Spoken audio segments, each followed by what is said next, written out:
আর এক মত অনুসারে জানা যায় বাসুদেব সার্বভৌমর বহু পূর্বে জনৈক্য রামভদ্র সিদ্ধান্ত বাগীশ দক্ষিণাকালীর সাধনা করতেন। গোপাল মন্ত্রে সিদ্ধ অন্য এক পণ্ডিতের সঙ্গে তার শাস্ত্রীয় তর্ক হয়। পরাজিত ব্যক্তি বিজয়ীর মন্ত্রশিষ্য হবেন। উভয়ের এই প্রতিজ্ঞাবদ্ধ ছিলেন। সিদ্ধান্ত বাগীশ পরাজিত হয়ে প্রতিজ্ঞা মতোই তার ইষ্টমন্ত্র ত্যাগ করতে উদ্যত হলেন।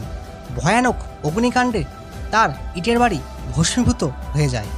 মন্দিরের মধ্যে দেবী কালীর করাল মূর্তি নজরে আসে। নজরে এলে দৃশ্যমান হয় দেবীর কোলে গোপাল শুয়ে আছে। যেমন মায়ের কোলে যেভাবে ছোট্ট শিশুকে দেখতে পাই, ঠিক সেইভাবে দেখতে পেলেন।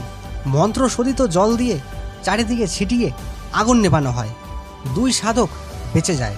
তার মন্দিরের দুইখানি ইট অবশিষ্ট থাকে। কোনো রকম আগুনের আঁচ দেখতে পাওয়া যায় না। ওই দুইখানা ইট পোড়ামার আধার হিসাবে গণ্য করা হয়। সেই ইট দুটির উপরে ঘট বসিয়ে প্রতিষ্ঠা করে সেই সময় থেকে পুজো হয়ে আসছে।